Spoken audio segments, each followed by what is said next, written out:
Here's Davis, 4-3 in the win. Oh, it's good!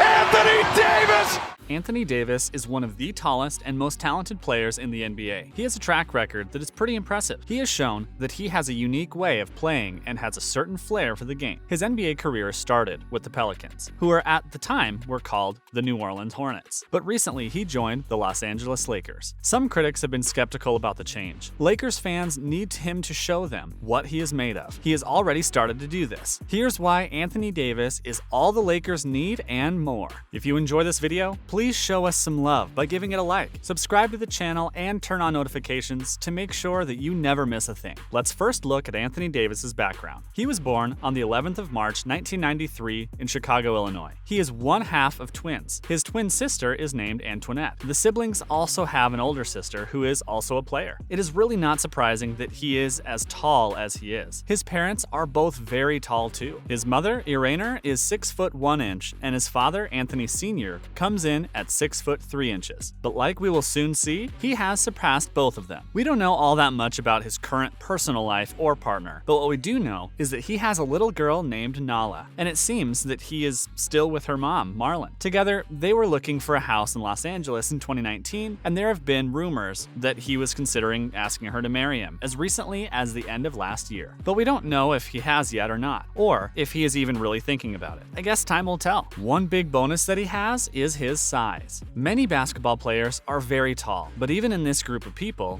Davis stands out above the rest. Like I said, his parents are both very tall, so I'm sure they weren't all that surprised when he shot up when he hit his teens. He was already 6 feet at the ending of his freshman year, and he didn't stop there. At the start of sophomore year, he had grown to 6 feet 1 inches, and he had ended up being 6 feet 4 inches by the end of that year. He kept on growing. Luckily, he said that he grew so quickly, but didn't have any pain or knee issues while doing it. He is now listed as being 6 feet 10 inches tall, and his wingman is around 7 feet 5.5 inches. Having a reach and height like that not only puts him more than a head and shoulders above most of us, but it is also a major advantage when you are playing a game like basketball. At the same time, height alone won't let you become a star basketball player. For that, you need a lot of natural talent and hard work too, and he has all of that in spades. As far back as college, he was already a special player. Some went as far to say that he was the best freshman center in college hoops history back then. If that still holds true, with so many players coming after him, is hard to say, but it is sure that he was one of the best college players in history. He led the Kentucky Wildcats to a national championship and broke quite a few records while playing with them. He had an impact on the entire game and supported his teammates while playing really well himself. He was already known for being an amazing shot blocker, but then he already had a great ability to keep the ball in play. And something that has been a great advantage throughout his career was already very noticeable even at that age. He was young, but it was like he was always calm and composed. It didn't matter what his opponents threw at him. The ability he got and perfected in college has built up in the years playing professional basketball. These skills will be a big plus for any team, but for the Lakers in particular. He has been part of the Olympics team. In fact, the first time he competed, he had never even joined the NBA yet, making him the first American player to compete in the Olympic Games without having any experience in the NBA. He competed twice for the United States national team and won gold with the 2012 Olympic team and in the 2014 World Cup team. He has competed and won against some of the best players in the world, and I think these experiences have also helped him become an even better player than he was at the time.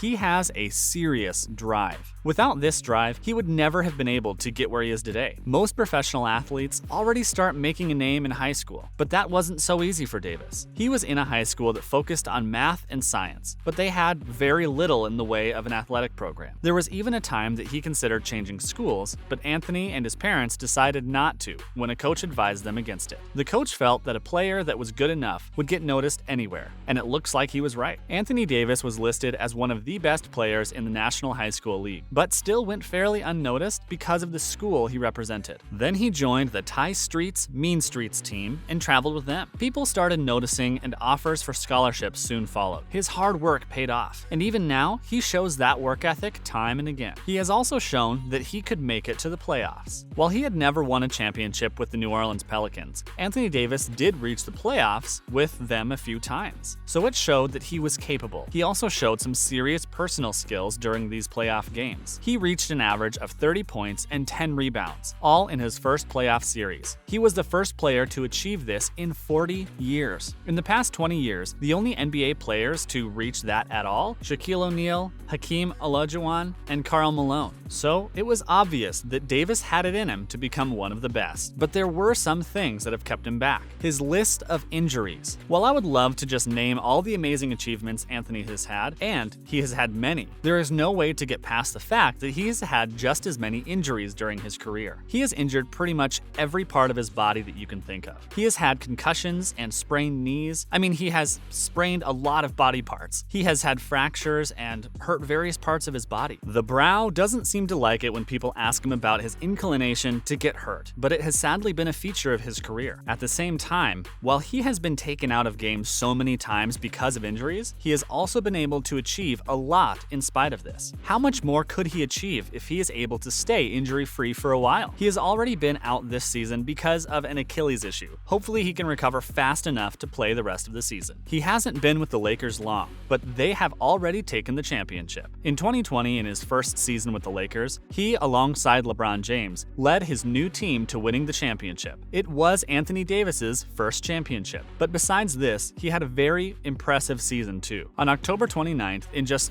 30 minutes of play, he put up a 40-point and 20-rebound performance. It had never been done in that time. After this championship win, he is now the first player to have an NCAA title, an Olympic gold, a FIBA World Cup gold, and an NBA title. That would be seriously impressive in anyone's book. He really is an incredible player. Something else that is really important is that he gets on with LeBron James. It can be a really big problem if a team's two star players don't get along. It can create a lot of tension and create a situation where the team doesn't work, and these issues can go with the players onto the court. So many Lakers fans kept a close eye on the dynamic between LeBron and Anthony, but they had nothing to worry about. The two teammates became very close very quickly. They have a lot of similarities and have bonded on a lot of different levels. They've really connected. So instead of just working well as teammates, they have become friends. They even visit each other's houses for dinner. They tease each other. It almost seems like a brotherly relationship. LeBron has definitely stepped into a type of mentorship role. I really enjoy watching interviews that have both of them in. It's really nice to see. All the hard work and effort that Anthony Davis has put into his basketball career has really paid off. Since that young player that worked so incredibly hard in high school, Davis has come such a long way. He has won awards and medals, and he has broken NBA records. He is a 7-time NBA All-Star and has even won an NBA championship. He had to fight for what he wanted. He really wanted to change teams after so many years with the Pelicans. He was even fined for making his request to be traded public. But in the end, he did get his wish, and he found a new home with the Los Angeles Lakers. He has shown that he fits with the team and that they are a great fit for him too. And while he was tight-lipped for a while about signing with the Lakers long-term, in the end, this feeling of home won out. He signed a 5-year, $190 million contract with the Lakers in December 2020. So, he's not going anywhere soon. One thing I'm sure of is that he is everything they need. Thanks for watching.